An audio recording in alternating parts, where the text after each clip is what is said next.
Hello and welcome. It is an absolute pleasure to be presenting at the CTO Advisor Virtual Conference sponsored by our friends at Cohesity. I am going to be talking about adopting a transformation modality. So this is really a topic of how do we turn our organizations, our businesses, our teams into teams and organizations that can rapidly adopt new technology if and when it fits our business and continue to do this as things evolve.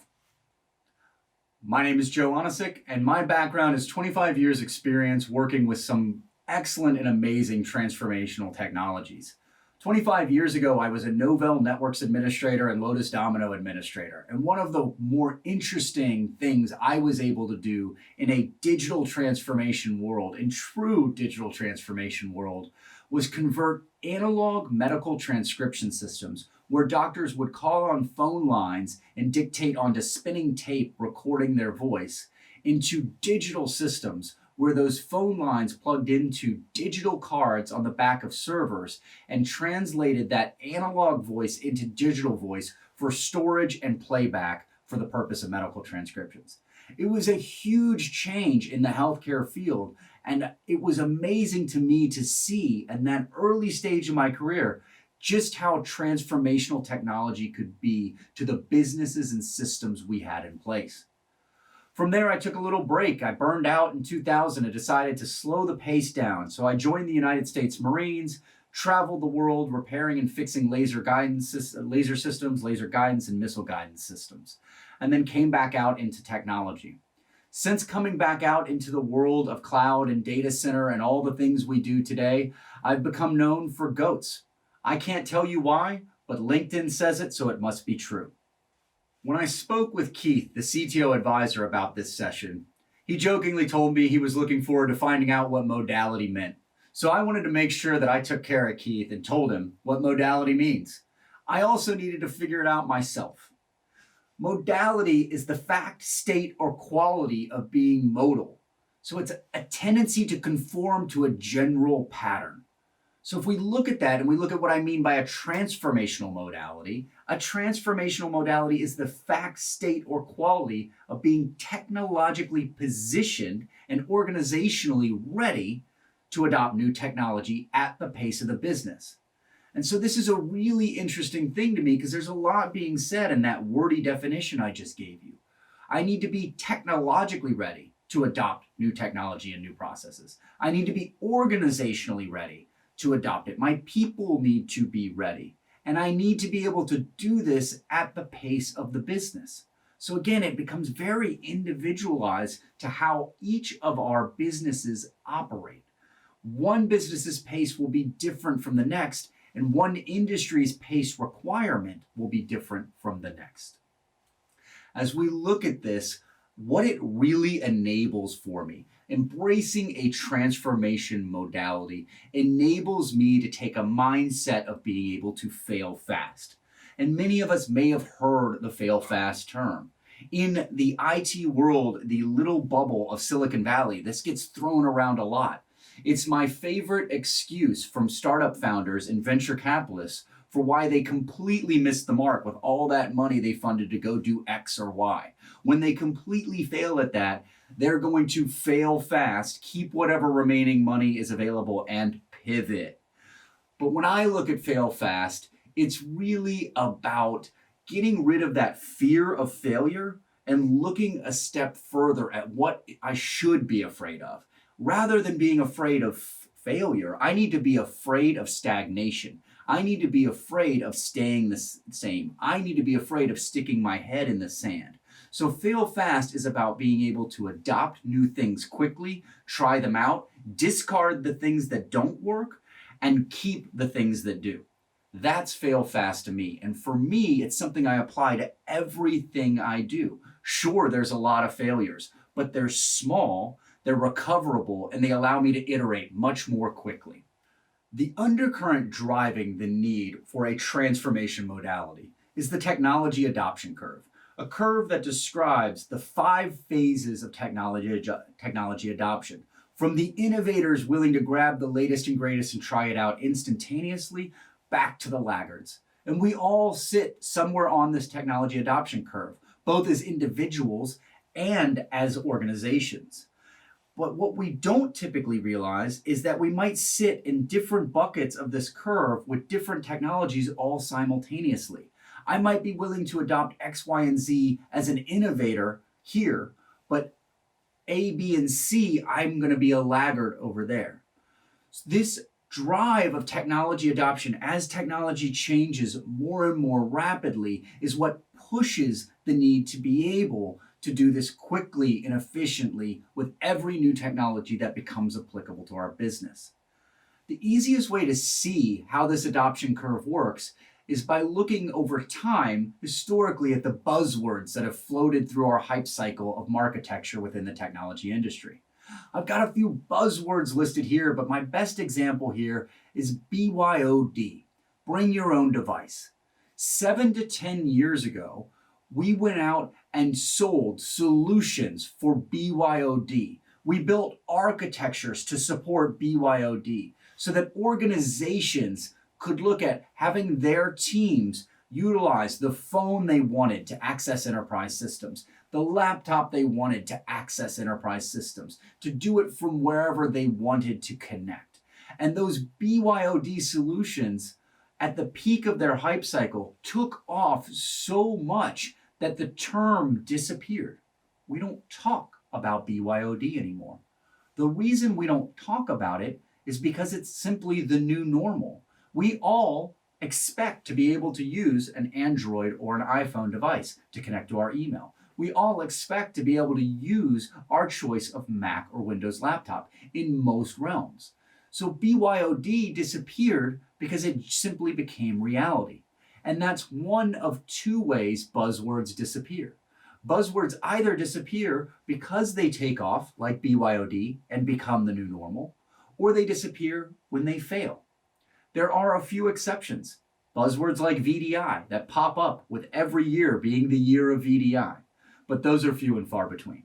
So this is what drives the need for new adoption modalities. This is what drives the need for a transformation modality.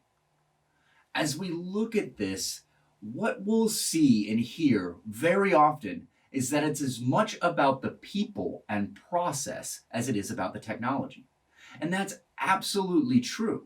But the important thing to know is not just understand it's just as much about people as it is technology.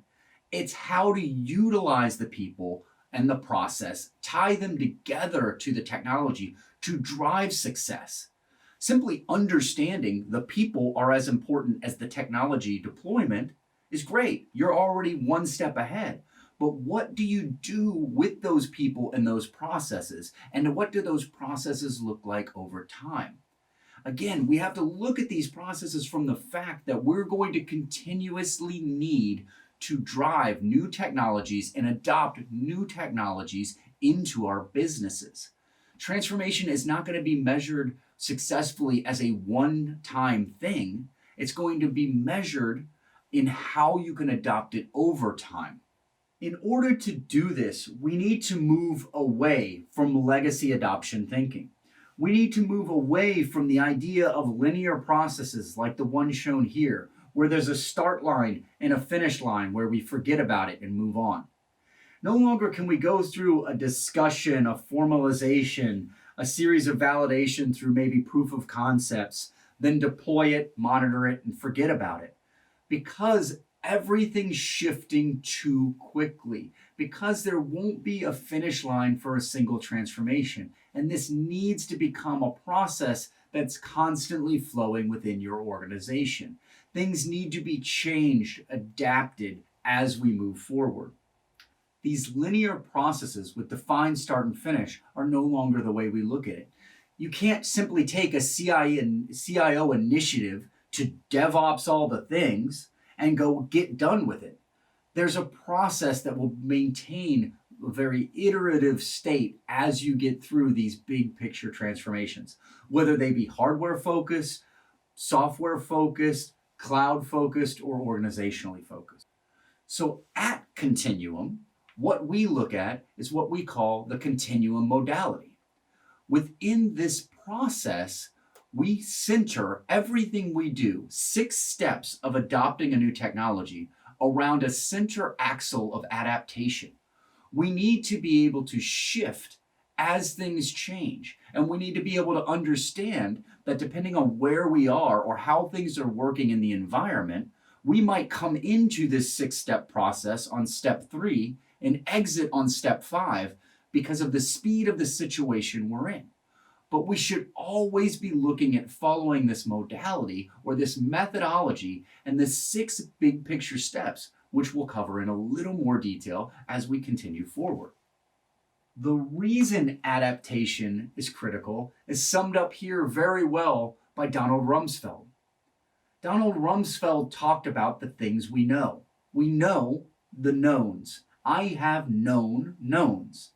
I know some unknowns. I have known unknowns, meaning I know that I don't know about this, that, or the other thing. Right? I don't know anything about plumbing. It's a known unknown. But the things that force us to adapt and the things that force us to be ready to adapt and change fluidly are the unknown unknowns, the things that I have no idea about, but when they come up will blindside me because they were fully unknown up front. So being able to adapt is what prevents us from being halted in this process as those unknown unknowns show themselves. So looking at that, taking that adaptation wheel in the center and looking at step 1 at the top. Step 1 is identify. We need to be looking at new technologies, understanding what's coming down the pike. As we look at this, we need to see what types of technologies might be applicable to us. We need to know what our appetite for new technologies are. There are customers around the world that are very willing to adopt the latest and greatest as soon as it's there. There are customers around the world that will not touch technology until everyone else they know has it. Neither one of those is right or wrong. You just have to understand where you as a technologist and your organization sit, where you know where you sit within this life cycle of adoption. That way you can monitor the technologies that are getting close to where you'd be willing to absorb them into your business.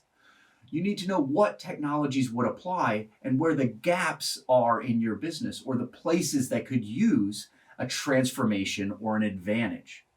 And then ultimately, at the bottom of this, and what you'll hear me repeat with every one of these steps, is you need to know who owns it. Who owns technology identification for your team? If nobody is assigned the responsibility, then it's simply something that isn't getting done. A lack of ownership is a lack of execution. So is there one person in your organization that's in charge of identification? Or are there several people in your organization in charge of identification for their aspect of the business or their aspect of the technology stack? Is it a combination of the two, where a CIO or CTO brings in a series of things that should be looked at and disseminates them down amongst different vertical stacks within the IT stack? All of those are appropriate methodologies as long as at the end of the day, we all know where we sit and who's responsible. Identification flows very naturally into validation.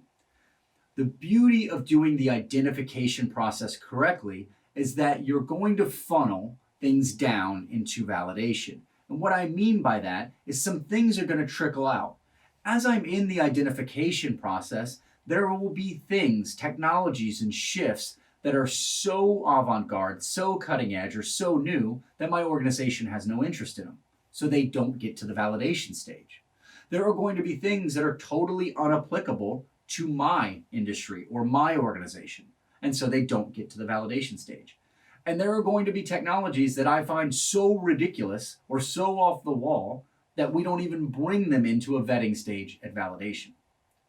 But for the things that get to validation, we need a defined process for how we do this. How do we test these solutions? How do we vet them out to ensure that they could work for my organization? How do I verify that the technology, product, solution, software, or hardware has the integrations I need it to work with the rest of my IT systems and to fit into my longer term goal for how I deliver technology? And then what tools do I use to do this? Am I good with just a great demo? Do I need to go into a proof of concept or a proof of value, POC or POV? If so, have I actually analyzed the functional costs of my team engaging in proof of values or proof of concepts? Even if my vendor team or the sales team working with me does the proof of concept or proof of value free of charge, there's a cost to having my team engaged with them to go through that process. There's a cost in time and money and salary. There are things that aren't getting done. So do I want to do that every time? Do I want to do that at all? Or can I circumvent the need for proof of value, proof of concept, by working with a close set of trusted advisors and trusted vendors that do the validation for me on the back end? Again, no right or wrong answer. This is going to be very much an organization by organization decision, but it needs to be a decision. It can't just be a set of assumptions.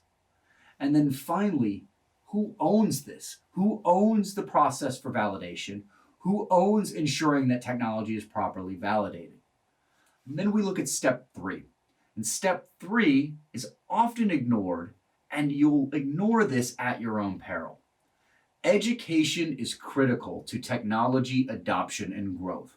We ignore it because it's a cost. We ignore it because it doesn't directly affect the bottom line or immediately show results in the mission we're driving within our organizations. But education on the product is critical, and it's one of the more important focuses that I take with my customers. Before I can properly architect a solution in conjunction with my customers' architects, they need to have a baseline knowledge that matches my knowledge of the product or solution. In some cases, they come to table with it, and I don't have to do anything on that piece. But in some cases, I have to bring them up to the level of understanding on this particular solution that I have so that we can properly communicate and architect.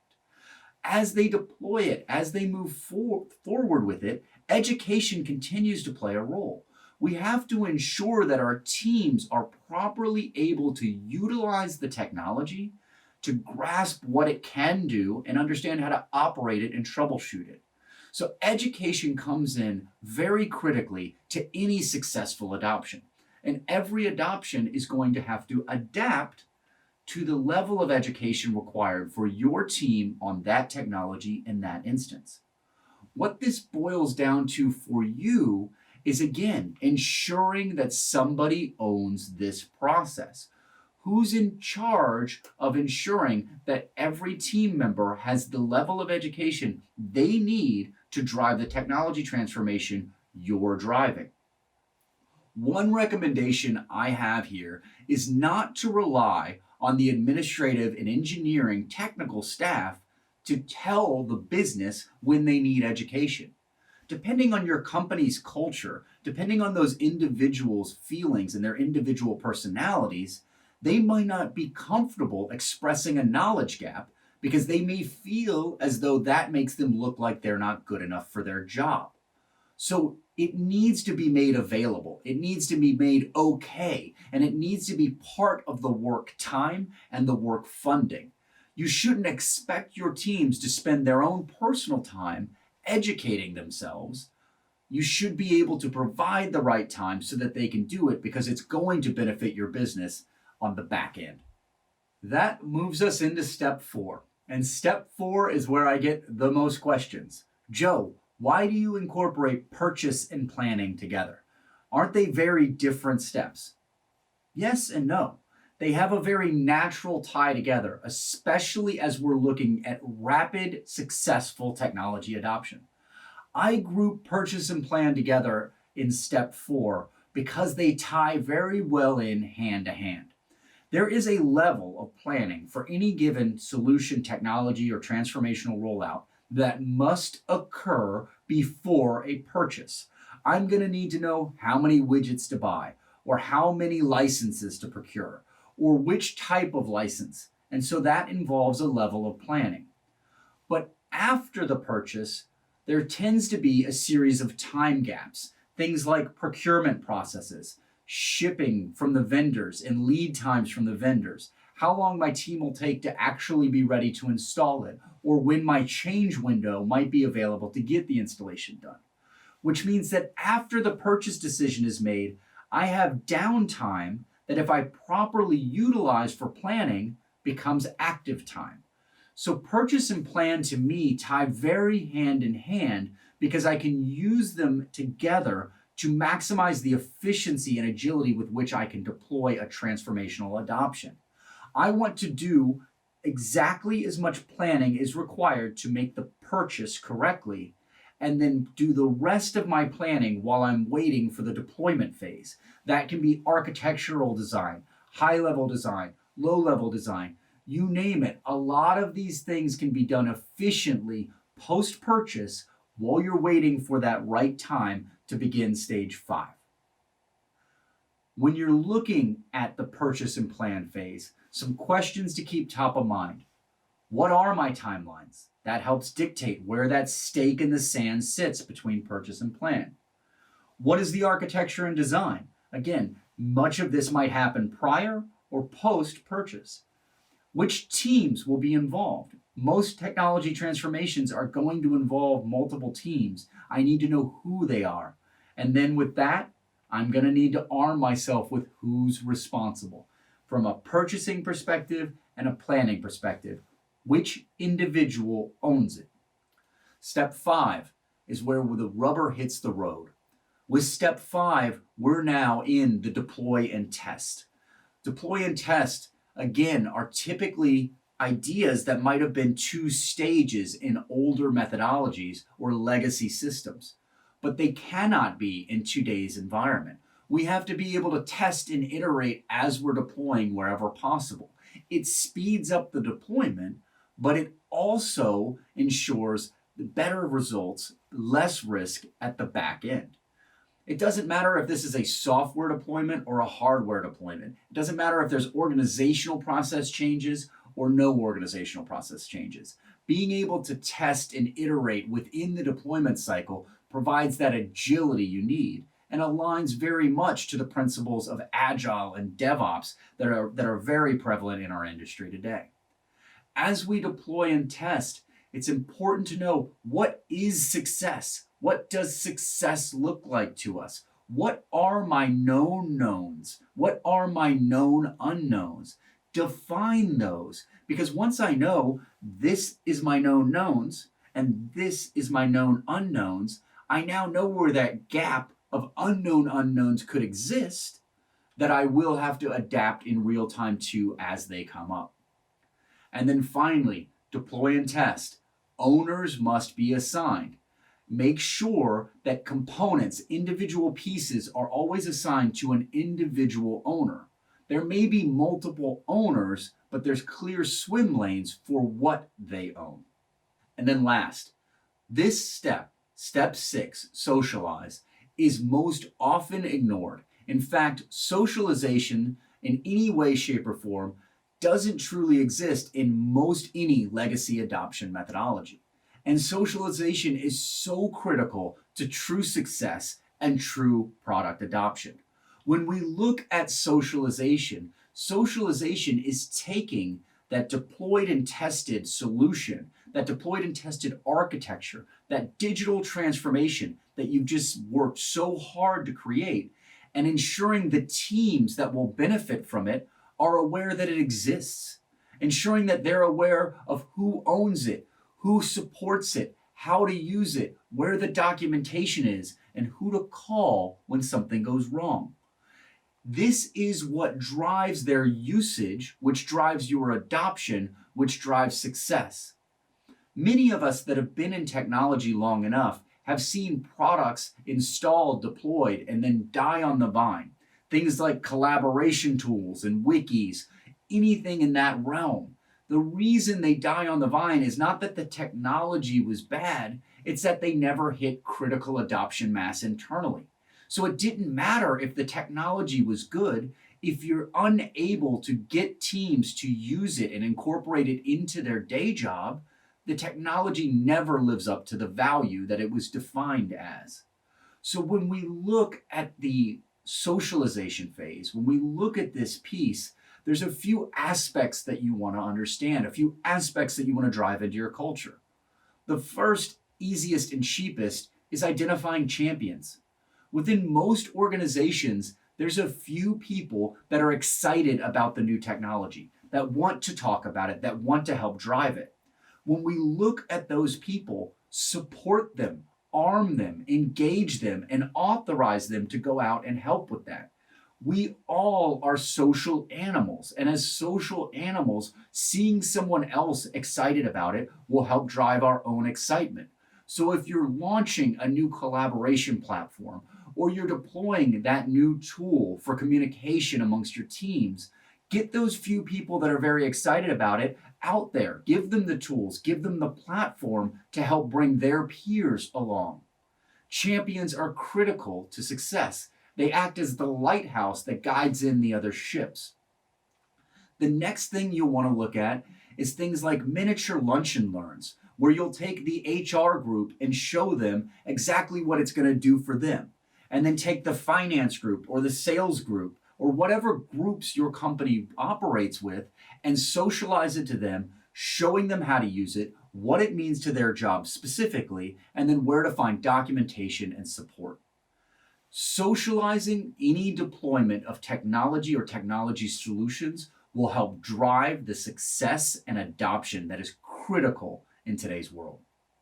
So looking at this and looking at what we do with these adoption and transformation modalities, we need to remember that this is not a start line and a finish line, that these modalities will be constant and ongoing within our environment, and that for most of us, we will have more than one transformation going on at any given time.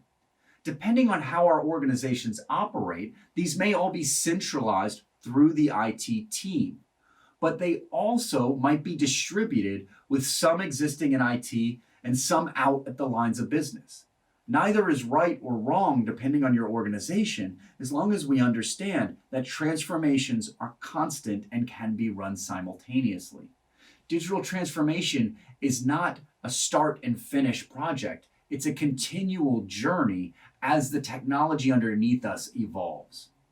So taking a look at that constant evolution and what we drive from it, by adopting a transformation modality, we're creating an iterative process that while it continually spins within our organization, it drives a separate wheel of innovation.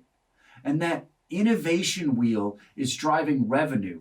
It's helping to complete the mission. It's driving customer satisfaction and employee satisfaction. It's increasing sales and the buzz around our business. It's increasing our marketing and our ability to get out to market within our customer base. That innovation wheel is driving what our business needs, and it's being spun by the back end of these transformational modalities. This is what we need to drive into our business and technology cultures to be able to rapidly adapt and rapidly shift as the world around us changes. As we take this and we look at the timelines and the roadmap for true transformation and adoption of transformation modalities, it may seem daunting at first. How do I change my entire organization, my processes, my people, and my models to marry something that can spin so fluidly and so consistently? The answer is we don't do it all at once. This is not the flip of a light switch that pops on and now you're a transformation modality. If you're a brand new business starting up next week, you can start with this modality. But for the rest of us, this is a path, this is a journey. The way we suggest taking this journey is to look at a 6 to 12 month project, one of the larger transformation projects that is already on your radar, that is already on your horizon, but something that can be completed and finalized in a maximum of 6 to 12 months. You use that technology transformation as the anchor point for driving this new and innovative change. Within the process of deploying that transformation, you build in these processes for repetition. You learn what worked within your organization and adapt the things that didn't. dropping the things that made no sense for you.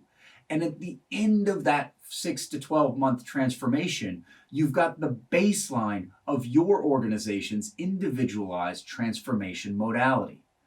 From there, you continue to tweak it with other processes and adapt it to your organization's style, to your processes, to your people.